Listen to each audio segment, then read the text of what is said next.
Hogstye.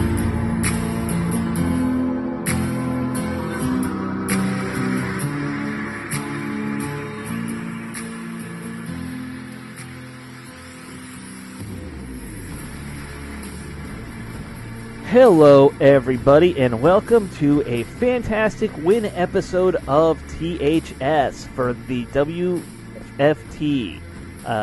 So, just because that's a lot of acronyms. Washington Football Team, the Hogstye. Let's start off congratulating Ryan Kerrigan. He got 2 sacks, which means he's the official record holder for the team now in terms of franchise sacks.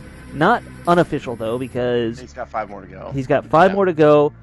For some weird freaking reason, the NFL did not keep sack stats up until like the early 80s. And Dexter Manley's first year, they were missing the sack stats. I don't understand, Steve, how they didn't keep that stat line up until then. Like, it seems like an easy one, but... I don't know, man. Yeah, it's a shame they didn't. Yeah, it's just weird. The NFL was bad about stats. I learned that at some point, up until recently.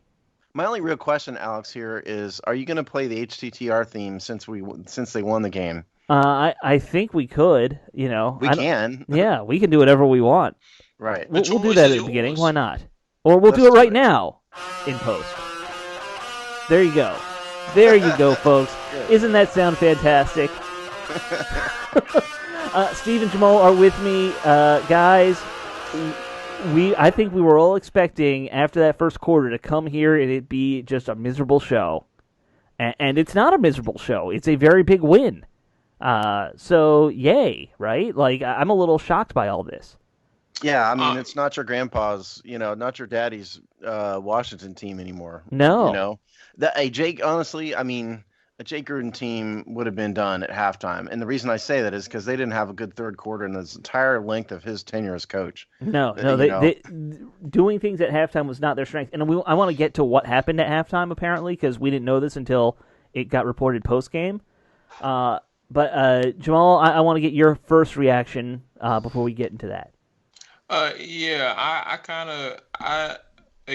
acknowledged before we started, and I said it online as well. Like I threw in the towel. Like, I thought the game was over. And the only reason why I did that, I'm sorry. Let me be more specific before people start coming at me. I thought the game was over once they scored the 17th point. I didn't think the way the Washington football team was playing, they couldn't get anything going on offense and defense. And on secondly, when you give up 3rd and longs 3,000 times in the first half, before the first half is even up, I was just like, okay, I just don't see them coming back. I can see them getting in it, but I think that they dug too big of a hole for themselves. My mindset changed when the team ended up getting momentum off of the interception, and they were able to capitalize by scoring a touchdown in like 10 seconds. So I was like, okay, if you can carry this momentum into the second half and keep it going, you have a whole different ball game, and that's where we are. So yeah. You go ahead and talk about that second half or the halftime. I want to mention this tidbit that I just saw come across Twitter, and I think it speaks to the team and kind of what's going on with the roster themselves. So Rivera, we all know he's been going through this cancer thing. He had a planned IV that he was getting, just like I assume it was dehydration. That's what you said you saw, right, Jamal? He was just exhaustion, something like that. Exhaustion. Yeah. So during halftime, usually there's a lot going on, but he's in the back getting an IV to kind of bounce back, and they left it up to Haskins to give the halftime speech to the entire team. So I don't know what Dwayne said. And we've seen he's vocal on the sidelines too now. They showed another little clip again in this game where he was, going up to the whole D-line saying, "I got this. You guys have supported me," stuff like that. Similar to what we saw with the offensive line last year. This is a vocal leader. The numbers they don't wow you for Haskins, but they got it done on offense, and so that is what you want to see in the end. Steve, do you want to go through the numbers first? I mean, Yeah. the big one, Okay. of course, is we're on pace right now for a 128 sack season, right? So that's the big one. Yeah, don't hold your breath on that. Okay, stats on offense. Wayne Haskins was 17 for 31 for 178 yards and 1 touchdown. That's about a 55% completion percentage. Antonio Gibson was the leading rusher, 9 carries, 36 yards. As a team, they were 36 for 80 yards. Peyton Barber, 17 for 29 and 2 touchdowns.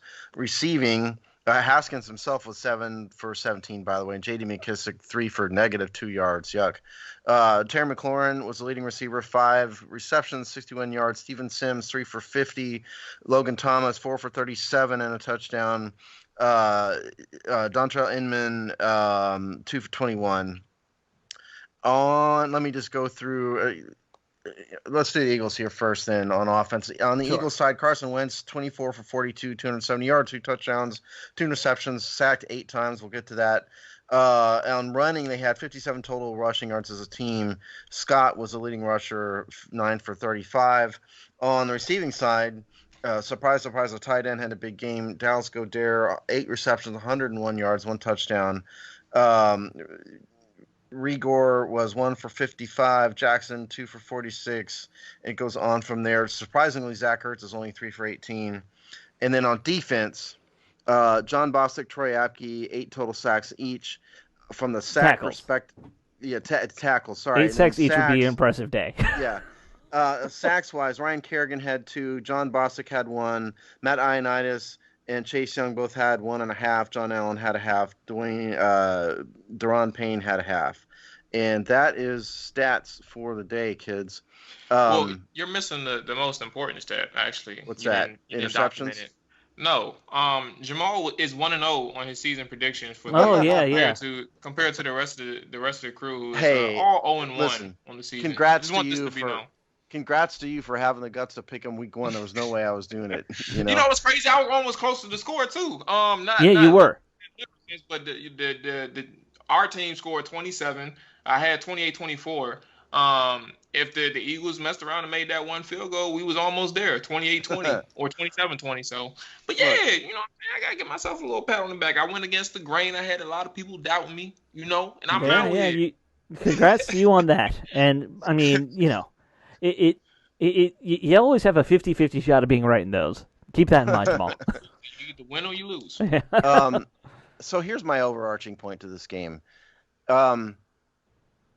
I don't think the offense didn't look good at any point. They need a lot of help still. Right. The defense took advantage of a injured and just less talented offensive line. It's I mean, I'm not saying the defensive line belongs in the Hall of Fame or anything like that, but they were talented enough to take advantage of the situation, and they did that in spades. And that is what, more than anything, won the game for them. Is that so? That's kind of my overarching point. I think the offense looks sloppy. They just don't have the playmakers. No, it's I think the offense is going to need help, and not every week is going to be his offensive line as bad as Philly. But the impressive thing is they took advantage of it. In years past, that's the last thing that would have happened. So I want to talk about the defense first, because I think that's where we won this game. Was really, I mean, you kind of broke it down. It's the front defensive line. I want to say front 4, but it's really 6 guys because of how they rotate them in. Yeah. But it's that D line. They kind of started off slow in those first couple series where Philly scored, and I was a little worried. I'll be honest. Like we're hyping these guys up, and you weren't seeing much pressure on Wentz in that first drive. You weren't seeing much pressure on him in the second drive. And then something started clicking for them, and I couldn't really put my finger on what it was. But Young started getting around the outside edges more. He had that nice little sack fumble on Wentz in that second drive to kind of end it. And the fumble, Philly recovered it, but it turned it into a field goal when it could have been a touchdown. Well, it wasn't just the defensive front 4, okay? I mean, Jack Del Rio did a great job in defensive play calling. We had more blitzes today than we've seen in forever since Greg Minuski, was on this team. They had safety blitzes. John Bostic blitzed out of the middle linebacker position on delayed blitz a couple times. They had they had stunts for the backers coming in. It was a great job on the front seven all around, for sure. Yes. I don't think it was just the front four at all. And the one thing I noticed is that I think the switch to the 4-3 coupled with the addition of Chase Young made, at least in the run game, made the linebackers a lot more effective, and that made a huge difference. Yeah, what was Philly's total yards running again? 57 yards rushing. I can't remember the last time we held a team to that little rushing. Forever ago. It's been years. This has been. I think we had it last year, if not 2018. You're gonna make me look, aren't you? We had one random game. We had like 4 in a row. Saquon was held to like under 30. Zeke was held to. Oh, I do remember that. He's right. Yeah, all that stuff. You realize they were the 31st ranked rushing defense in the league last year, right? Yeah, but we did have 2 or 3 good games or something like that. I was gonna say, I guess I was making the point that I was only making the point that it's not uncommon. It's just not consistent. Right. I don't know. That's all I'm saying. That's all I was getting at. Okay, last year, they held the Bears to under 190 yards. The Miami Dolphins had 84, and then the Panthers had 65. And every other team was over 100 yards rushing against them. The Cowboys put up 223. The Giants put up 206. Of course. And the Cowboys put up 213 in the first game of the season. So it's, it wasn't good last year. But yeah, I mean, point is, I think the front seven combined, I think it was a combined more talent. The players are being used the way they should be used. Right. Ryan Kerrigan, Chase Young, these guys, Montez Sweat, these guys are not linebackers. They're 4-3 defensive ends, and thank God they're used like that. And that opened up more opportunities for the linebackers. And Landon Collins coming in on a bunch of run plays and blowing guys up in the backfield. Start for the safeties, man. It was. It was disgusting. Not in a overblown sense, but like the Landon Collins didn't have a horrible start in terms of his play, but like when you're in the midst of when the momentum's clearly on the side of the Eagles and you guys are failing to regain or balance the game in any sense, and you commit that mental mistake of giving the personal foul and extending the drive to however much they extended it to. I think that was the field goal drive. I'm not entirely too sure. But when you make those mistakes, that was awful. Troy Apke had, I don't know, he was kind of out of sorts for a good amount of time. He was getting beaten like a drum is what he was doing. Yeah. If he was getting beat for, well, now I don't know what. So help me out with this one, because I will only know until I run the game back. Right. But on the move that Darby got beat, was that a cover one? Was they in a cover one? It looked. I didn't see any help over the top. So I'm assuming it was. Apke was there on the. I mean, yeah, Apke. I think it was a cover 3. You think cover 3? Okay, so yeah, I thought it was. I have to look too, but I mean, I thought it was a cover 3 because of where the free safety was. So cover 3 though. So single man coverage really on that play. Like you're not going to bracket him. Apke took bad. His problem all along has been he misses tackles and he takes bad angles. Yeah. And today he missed tackles and took bad angles. Right. He got caught flat-footed a bunch of times. They pointed that out in the broadcast. Yeah, so early on is where I was getting at. The safeties did get better. And I think when Cameron Crowe started getting a little bit more time, I don't know if it did something to Apke, so to speak, but all of them started, I shouldn't say started, but all of them had much more consistency in the secondary. Like they all started playing a little bit better. Yes, Apke's issues were in the first half, and I agree with everything that you all were saying. I just didn't know specifically on that play where he was supposed to be. I couldn't really see it real time, but we'll know, I guess, when we look back at it. Once we get the all 22 or whatever, you'll be able to see pretty easily, I think, what the coverage was there. But and I think this game was a classic example of the defensive line and the pass rush causing problems for the opposing passing game. Because if you notice, Carson Wentz, first of all, was terrible the entire game, basically, I thought. After that hot start, yes. Yeah, he really looked bad in the second half. And he was throwing high at times, which is a sign of somebody back on his heels. Yep. He was missing. He just did not look comfortable. And that was a tremendous benefit for the Washington secondary, and that was caused by the pass rush because he got hit so many times.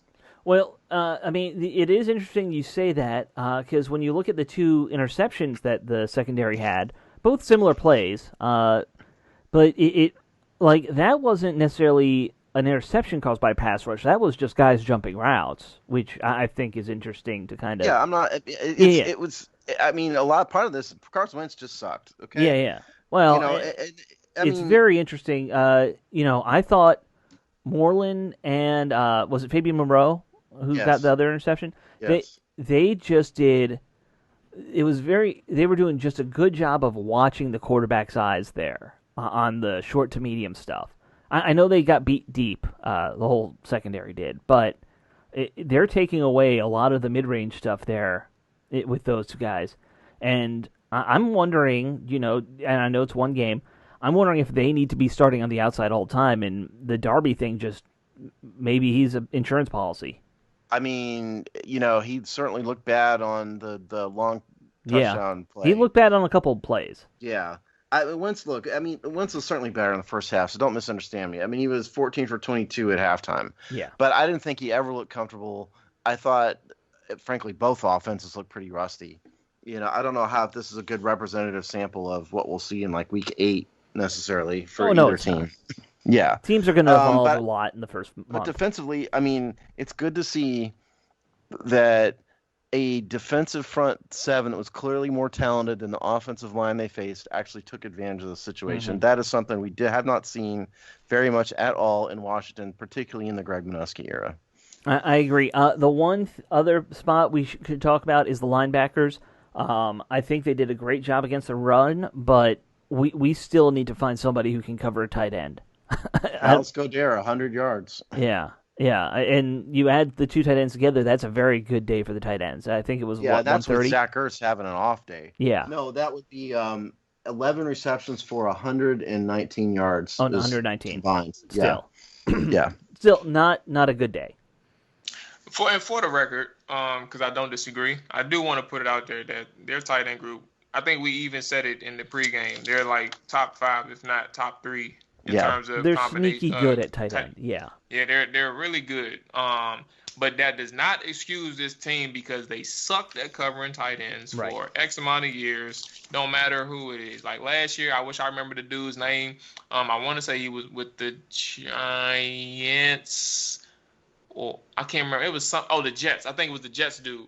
Sensible or something like that. He had like 3 touchdowns against us, or 2 touchdowns against us, and had him a field day. So, yes, there's no excuse for the team. But this one, I want to wait and see how they play coverage better against tight ends throughout the rest of the season as well. I think they need to, and I hate to say this, because we didn't have a preseason, I do think that the coaches need to have some fluidity with who's getting a lot of playing time each week. I would be very okay. I know Bostic had that sack, and that was a nice play, but I'd be okay with seeing Cole Holcomb, pop in at middle linebacker, because I just think he's a little faster. He might be a little better in coverage. I mean, they've got him listed as an outside linebacker. I thought they listed him on the depth chart as the number 2 middle linebacker. I'm sorry, you're right. You said Holcomb, right? Yeah. No, I mean, I think he's an outside linebacker too, but I think Bostic does a great job in there. Is the thing. Mm. Yeah, I don't think it's nothing significantly wrong with it right now. And we're talking about the speed aspect though too. That's the one thing to look out for. Did Holcomb have any snaps defensively at all? I didn't notice him. I only saw him playing special teams when he got hurt. Well, I mean, he had one is credited with 1 tackle. In this game. So that again, he was on special teams, so you don't really know from the stats if it's. Yeah, and he limped off the field. I mean, he was the only real injury that we saw. Yeah. By the way, in terms of injury report, was Holcomb. Look, I mean, Jamal's absolutely right. I mean, they need big and Alex's too. They need big help covering tight ends. That notion was not dissuaded today anyway. No. They need to try everybody and see who can do it. They left Godera open. It's not like he was doing great things. Right. They left him open. On dig routes over the middle. I mean, Zach Ertz dropped an easy one. Yep. I mean, it could have been worse. There were a lot of overthrows that should have been caught, Right. Well, okay, guys, let's move on to the offense because we're about 20 minutes in already. Okay. So an interesting stat that I saw, every scoring drive that we saw from Washington here was starting on in Philly's territory, like over the 50-yard line. They were all short drives technically. The touchdowns? Yeah, all the touchdowns Yeah. and I think all the field goals as well were also shorter drives. Which that's a little concerning. But as bad as Philly's offense was, we got to remember they do have a pretty good defensive line.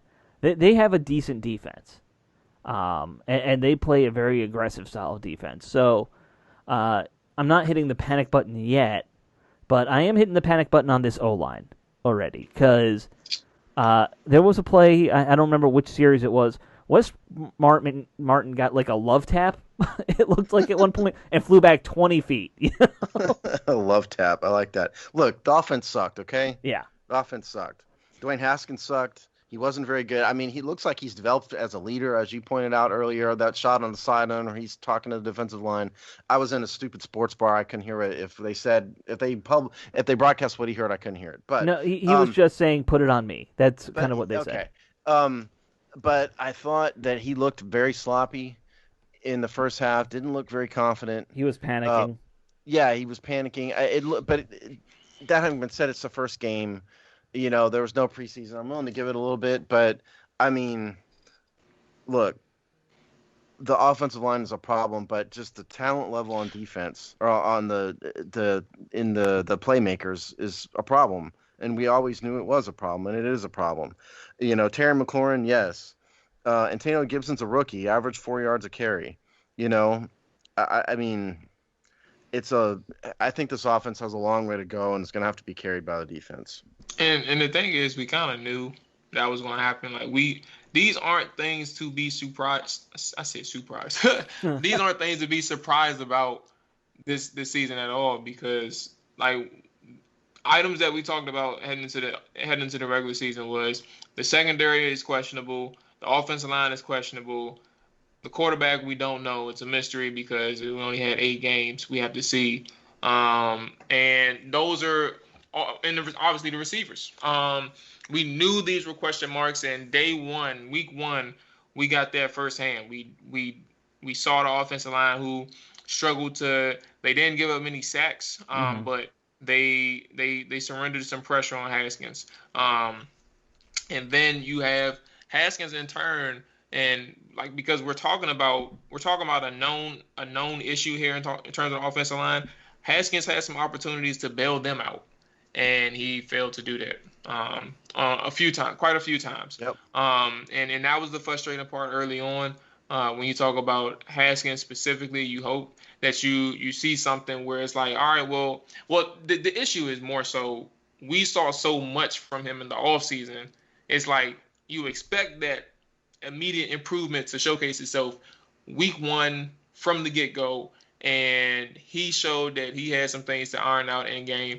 And you just hope that it's not consistent from week to week, where you have to hope that he's on fire and not hit or miss. Like that's the I got to be honest. I was a little disappointed that he didn't look better. I mean, granted it's week one, but here's the other thing. Somebody explain to me why Adrian Peterson isn't on this team, please, for the love of God. You know who the ball carrier that had the most carries today was on both teams together? McKissick, I assume. But no, Peyton Barber, 17 carries. Oh yeah, but it was 17, and like half of them were for like 1 yard too. Yeah, He's running that's up the point. Why isn't He had Adrian 11 Peterson? carries, he had 22 yards. I mean, why isn't Adrian Peterson on this team? Why couldn't Adrian Peterson have done that? You know, give him 17 carries, he would have had 50 yards. That man, Peyton Barber, did the same exact thing that Adrian Peterson did last year. Yeah. He ran the ball, and he had a few swing passes out of the backfield. He didn't even go upfield or vertical from the backfield. Y'all know how I feel about Adrian Peterson. I think you and I feel the same way about him. Yeah, I think we all. I don't understand it either. I didn't care about no scheme fit thing. Like, I understood it. That don't mean it was right. That don't mean it was right. And week one, you see a team who needs all of the type of experience and skill set that Adrian Peterson brings. You need that in the backfield, and if nothing less, AP is one person that the defense has to key on that takes some pressure off of Haskins. And he's consistent. Yeah. I mean, look, I think this offense is going to be a bad rushing team all year. I think. Yeah. It's just a real shame, but it is what it is. In terms of this game, from an offensive standpoint, it is accurate to say that all of the 3 touchdowns were on a short field. They were able to take advantage of turnovers. That's a good thing, but they did not have a long, sustained drive the entire game. No, and you hope that we'll see that later this year. Here's my thing. Aside from the concerns about the rushing game, and we have a lot of them, I think anyone who watches this game can kind of figure out that there's going to be problems with the running game. I don't see anybody in the passing game right now who's the outlet guy. Like, when people are blitzing, and they're going to do it a lot to Haskins, who's the guy who's just sitting there 5 yards out for him to dump the ball off to? That was supposed to be Darius Geis. Right. Any running back can be it, but someone's got to actually step up and, they have to develop that rapport where Haskins just knows he's going to be over here or over there, that kind of thing. The other problem is they're going to face better teams than the Eagles this year. Better pass rushers than the Eagles. They've got Chandler Jones in a week. Yeah. He had 19.5 sacks last year, I think it was. Yeah. Who's going to stop him? No one. Is it going to be Jerron Christian? No, it's not. Hint, newsflash. Jerron Christian wasn't awful today, but he wasn't good. No. None of them were that good. I think Christian gave up a sack, and didn't Brandon Scherf give up the other sack? I think he did. I think it was on Scherf. Yeah, it's not what you want to see. And Scherf gave it up to like a third stringer or something. It was a nobody. Yeah. It's a problem. The offense will have to do better. They have to get more consistent. Dwayne Haskins has to be sharper in the quality of his throws. He has to have more confidence. They've got to have another receiver other than Terry McLaurin who in any way threatens the defense. Yeah. Because the thing is, none of these guys, like Steven Sims is becoming sort of Mr. Gadget play almost. Yeah. With the swing passes and all of that. Granted, he had one really big gain. He had a couple shorter ones. And that's what a gadget guy does. He's going to be one big play a year or a game. Dontrell Inman didn't scare anybody. No. Who else you got? Terry McLaurin is really sort of the only true normal, traditional receiver, if you will. Logan Thomas showed up a little, but he doesn't scare you. He's not going to scare anybody. No. So, what we showed today on offense is that they need a lot of help. The quarterback wasn't consistent. They don't have anybody in the running game who can consistently get yards. And the receivers, you take out Terry McLaurin had a pretty good day, by the way. 5 for 61 on 7 targets, despite having everybody blanketed all over him. Pretty good day. Mm-hmm. But beyond that, just wait till you get to better defenses. They're going to have to be a lot better. Yeah. It's going to be a tough one, I think, for the whole year. Because, the one problem with football, generally speaking, you don't suddenly find a gem wide receiver in the middle of the season. No. No. Unless you make a trade, but at the same time, a team that's not even rebuilding, but retooling or something like that.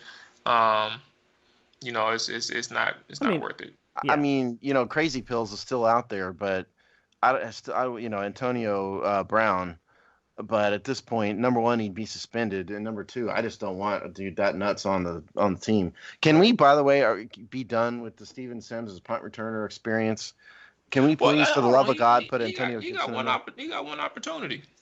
Yeah, one opportunity meaning one game. Sorry, not one opportunity as in a punt I just don't think he's. I just think he's a much better kick returner than a punt returner. I think he is too. I think he's good at kick returns.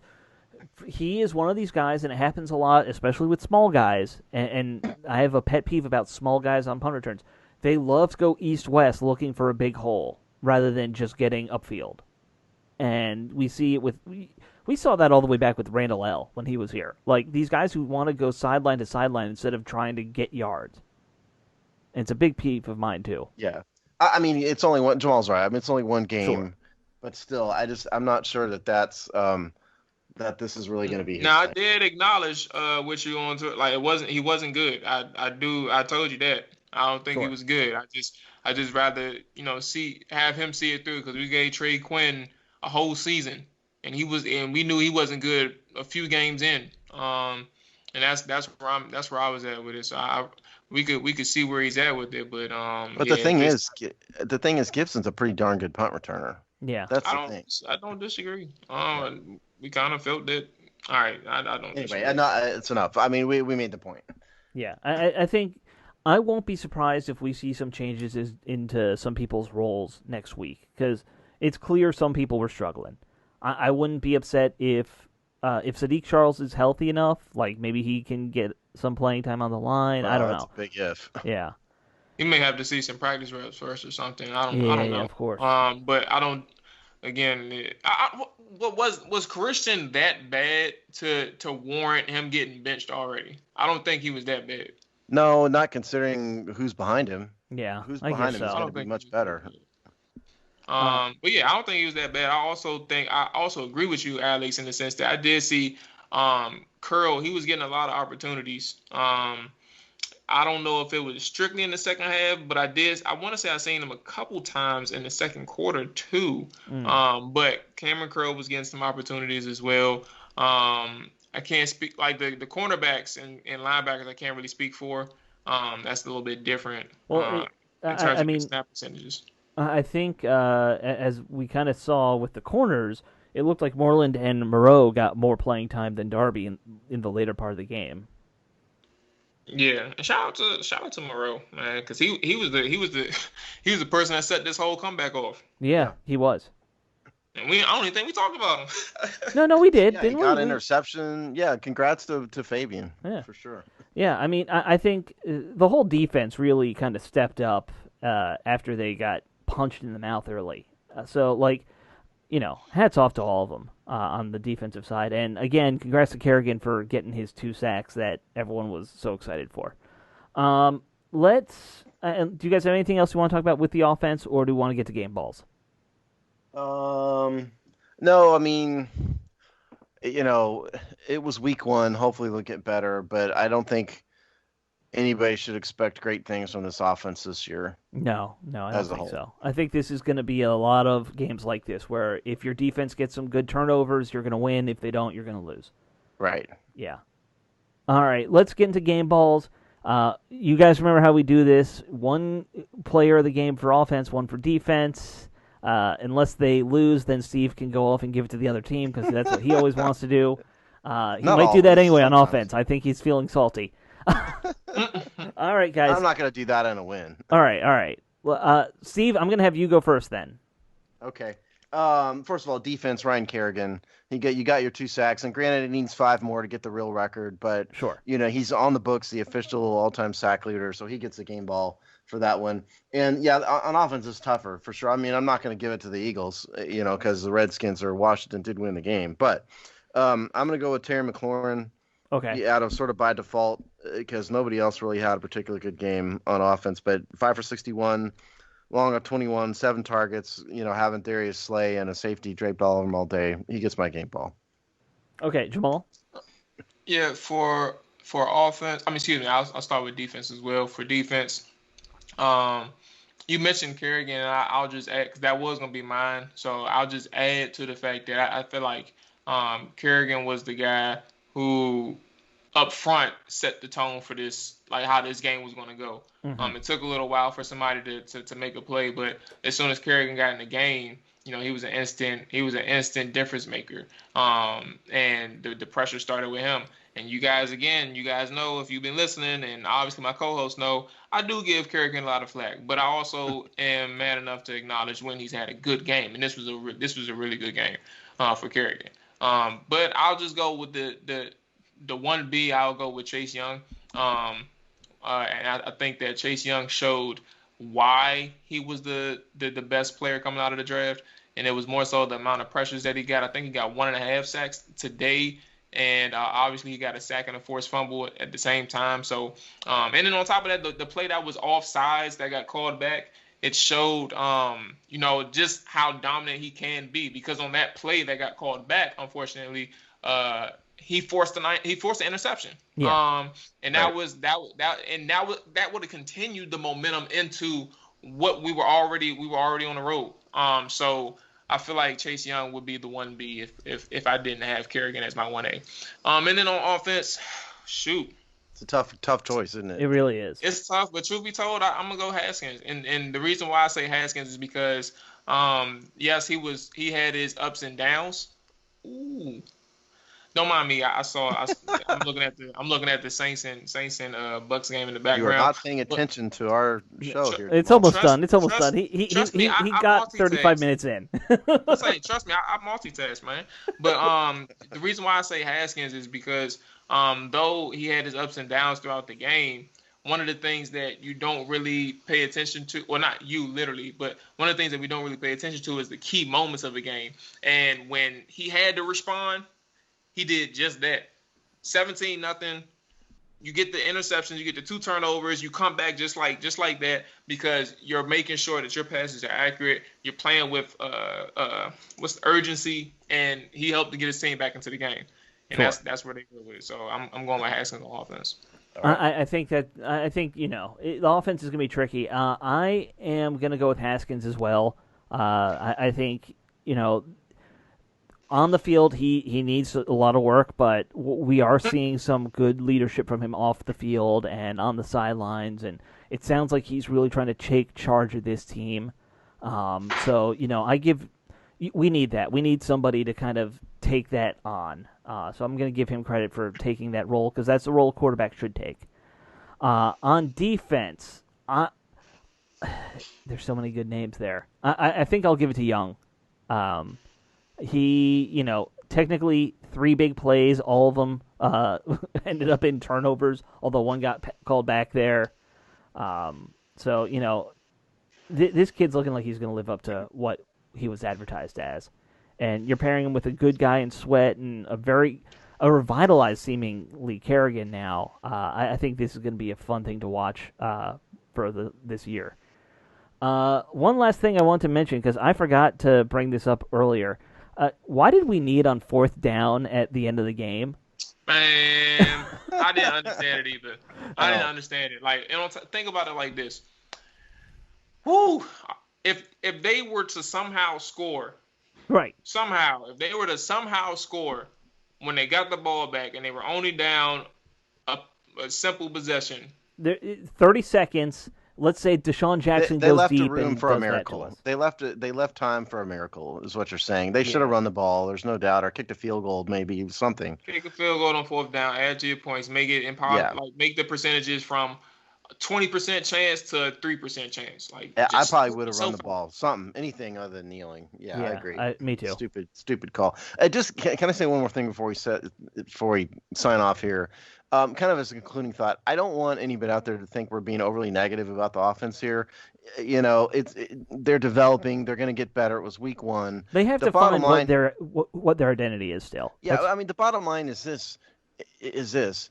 This team, unlike many other years, and particularly week 1, and especially against the Eagles, they took advantage of the opportunities that were given to them, and they used that to win the game. Mm-hmm. Okay, that's the only thing that ultimately matters is they won the game. In years past, we would not have seen this team capitalize with 3 touchdowns on 2 turnovers and a short field or whatever it was. And so that is progress all by itself. Yes, the offense needs help, but they were mentally tough enough to take advantage of what was presented to them, and that's why they won the game. And so in that respect, I give them all due credit. I'm just confused. Like I appreciate your response or your statement, but I'm confused. Like why should anybody be upset? We've been consistent this entire time. Not literally. I'm not being serious in this moment, but it's like we've been consistent. Like we told people what was going to look bad. We know that the offense isn't going to look that good. So why should anybody be upset that we're just over here telling exactly what we saw? I understand that we're happy right now, and we should be. You shouldn't be upset that we're talking about the offense not being good. It wasn't good, and I feel I know we're signing out here, so I'm not going to speak on it too much. I do have some questions about Scott Turner moving forward, but it was only 1 game, and it's not fair to him. But we got to see how it plays out. Yeah. Yep. I think that's fair. End of rant. End of rants. All right, guys. Great game. It's going to make this week a whole lot easier. So I hope everyone enjoys their week, and we'll see you in the pregame show later.